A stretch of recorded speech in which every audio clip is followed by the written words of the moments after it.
Hello, everybody. With this video, we are starting the last chapter of this course, the one dealing with the complexity theory. And I'm very excited to go to complexity theory, both because it is a more active and current area of research and study, and also because it asks questions that I view as more important, more central to computer science. So not only what can be computed, but what can be computed efficiently. And in some sense, if something can be computed in principle, but not efficiently, then it is as if it cannot be computed at all. On the other hand, the questions are both more interesting, but also harder. And much of the questions that we'll ask are still open, although in every year something very interesting is being proven, something new and very interesting is being proven. So there's definitely what to expect.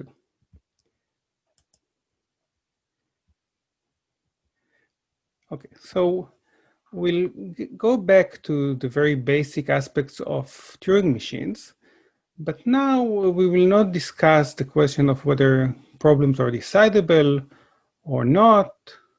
We will only deal with Turing machines that decide languages, Turing machines that always halt.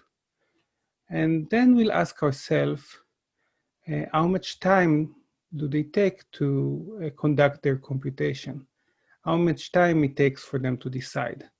So we will start with time complexity, and most of our discussion about complexity theory will be about time. This is probably the central resource of computation, but we will discuss other resources later on. And the first thing we'll see is what's known as a time hierarchy theorem. Essentially, it will say that more time means more power. And so Turing machines that are allowed to use more time for their computation can decide languages that Turing machines that are using less time cannot compute. So, and actually, you don't need much more time in order to gain strength and compute things that that machines with less time cannot compute. So given that we do care about computations in terms of time, we will ask ourselves if now with this new perspective of complexity, are Turing machines still something that makes sense? So is it still a model that makes sense when we want to discuss efficiency? And we will consider other models of computation, and we will see that they are now not exactly equivalent, but approximately equivalent. And they're approximately equivalent up to polynomial factors. So if one machine in any of the models we'll discuss takes time t for its computation, then it can be simulated by a Turing machine in time which is polynomial in t, perhaps t cubed. And of course, the difference between t and t cubed can be huge in practice, but it does mean that when we can talk about efficiency, at least about the first order of interest with respect to efficiency, even when we focus on Turing machines. And for that, we need to kind of take a bolder version of the Church-Turing thesis, known as the extended Church-Turing thesis. And it will say that that whatever we experience with the few models we'll discuss is true in general. Whatever can be efficiently computable by any reasonable algorithm, reasonable notion of an algorithm, can be efficiently computable by a Turing machine, where efficiently is up to these polynomial factors. Time t can turn into time t cubed. And this will motivate us to discuss this class of problems that we call P. And these are all the languages that can be decided by a Turing machine in polynomial time. And of course, there is, if we want to talk about practicality, not everything in P is really practical. But we'll discuss this issue more later. There's definitely reasons to like P, and it does give us some indications about the complexity of a language. And it has the big advantage that it is a robust model of what is an efficient computation, because it doesn't rely on an exact description of the model of computation we are using. If we had to define a class and then to say, okay, this is the class of efficient languages, and under this model of computation, perhaps again, the theory will be very dependent on a particular technological advances. This would be a much less interesting theory. In fact, P is also robust in other ways that are important. And currently, we never encountered something we really wanted to compute. We computed it in time in P, and were unable to reduce it to a reasonable polynomial. From P, we'll revisit this notion of non-determinism, and we will define the class NP.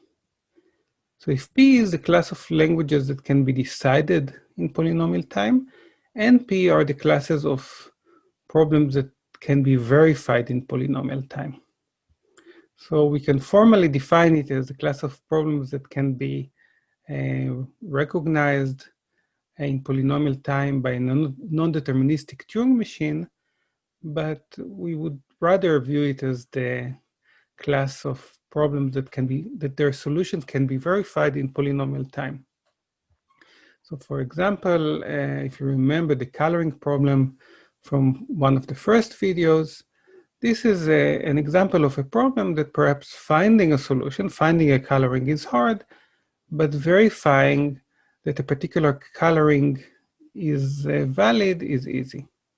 So think about the difference between solving a test and reviewing that a solved test is correct. So our job in this case is easier. The question will be, are these two models the same or different? So this is the famous P versus NP problem. And more specifically, are there problems in NP that are not in P? Or vice versa, perhaps everything that can be verified in polynomial time can also be decided in polynomial time. And we'll discuss what would that such a result mean. So towards studying this problem, we will revisit an important notion from the previous chapter with a refinement. So we will revisit this notion of mapping reductions, but now adding this aspect of efficiency. So a mapping reduction is a reduction from one problem to the other. You turn the input of some problem A into an input of a problem B. And previously we wanted this function that makes this reduction, that reduces one input to the other, to be computable. That was all we cared about. Here, for this notion to be at all interesting as a measure of efficiency, we would like F to be efficient. So this reduction should happen in polynomial time. So these will be polynomial time mapping reductions, and they will be very important. And with that, we can define this notion of NP-completeness.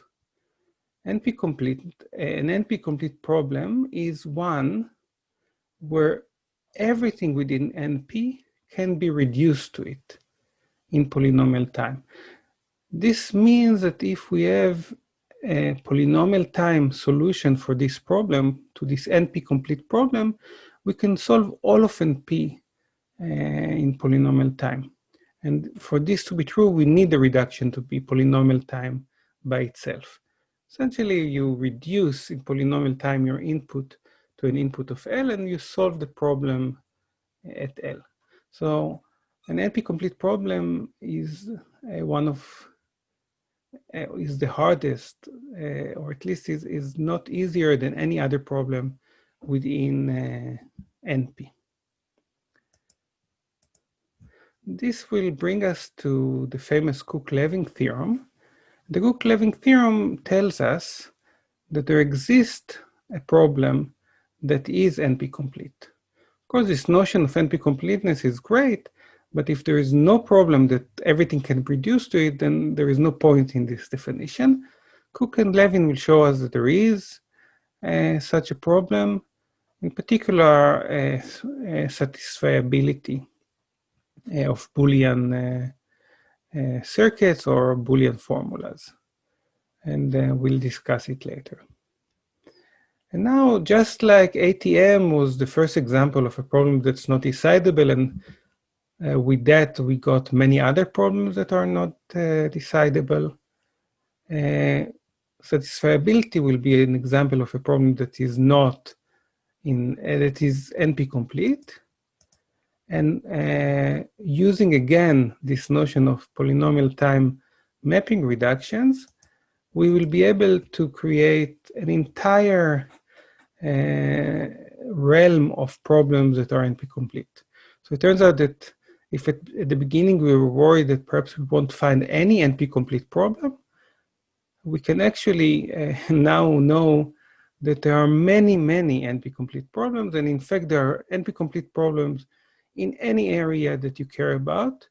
And actually NP-complete problems in many areas outside of computer science. NP-completeness for a while was our #1 export good of computer science to the rest of science. Now, now that we kind of understand what is P and what is NP and what is NP-completeness, we will slowly grow our understanding of the complexity landscape. So we will discuss what are problems that their negation is in NP. These are co-NP problems. And are they interesting? Are they hard? Are they easy? We'll discuss, like NP-complete problem, we will discuss co-NP-complete problems. And we will ask what is in the intersection of NP and co-NP. Is this equal to P? We will then revisit another good friend, which is Oracle machines. And this will allow us to introduce even more interesting classes. I think by the end, all of these scary pictures will be much less scarier, but we'll talk about problems of what happens if you have a machine that have access to an oracle that computes some NP-complete problem, or an NP machine that has access to an NP-complete oracle, and so on and so forth. And you can create an entire hierarchy of problems, but all of them are still part of the easiest part of the previous chapter. All of these problems are still decidable. With that, we will move to talking in much less detail about memory, or as it's known, space complexity. And we will define this class of problems that are P-space. So they require polynomial amount of memory, just like we have polynomial amount of time. It turns out that polynomial amount of memory is very powerful, and it contains everything we discussed before and even more. So the entire picture is now going to be contained in p-space, and p-space is contained in exponential time. And you'll see that we have the very core now p, and this is all contained in exponential time. We know that exponential time contains something that's not in p. We know that these two, because of the time hierarchy, these two circles are not the same. The circle p and the circle that goes around everything here and contains exponential time, they are not the same, but we actually don't know much more. We don't know much more about differences between any of the internal circles that we see here. Many of them can collapse. So with all of this glorious theory, we can discuss more advanced topics. These will be discussed in less detail. The purpose would be to expose you to some of the most beautiful things that theory have created, and to share with you things that are much closer to current theory research. Hopefully you will, this will give you a much more complete view of what theory is, rather than theory is something about writing 7 tuples and then encoding them in binary. And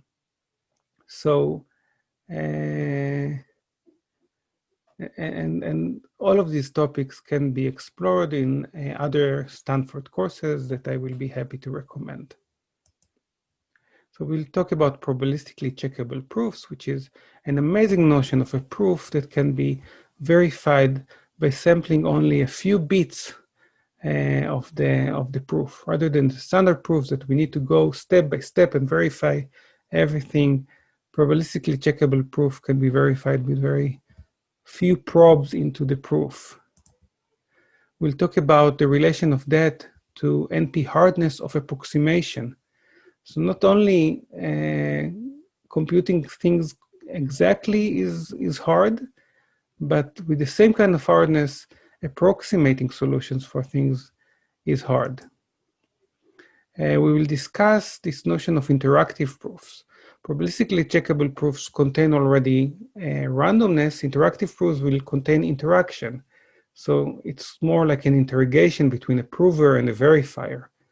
And this will turn out to be extremely powerful, much more powerful than NP. In fact, as powerful as p-space. And furthermore, it will allow us to discuss this amazing notion of zero knowledge proofs. Proofs that prove what they want, but don't give you any additional usable information. We will discuss randomness and pseudo-randomness, which will remind us that there are many resources of computation, including time, memory, communication that we already discussed, and here it will be randomness. We will revisit the computational length again and try to say a few more things, give a few more examples, like discussing algorithmic fairness. So how do we try to model what it means for algorithms to be fair or not to unfairly discriminate? Can we do that at all? And we'll discuss a little bit about computational game theory and implications of computational hardness. In particular, if things are hard, then of course, many things we want to do, we cannot do, but there are some benefits of that, including cryptography. So no computational hardness in some sense means no cryptography and no secrets. And hopefully all of this beautiful and though short visit into some of theory's biggest hits, although there are many, many, many, many more, would excite you towards towards the rest of theory. Again, much of what I'm saying now will be much better understood at the end of the chapter. So please use this video both as a preview, but also as a summary at the end. And once we do all of that, this will be the end of the course. We'll shed tears and say our goodbyes. Thank you.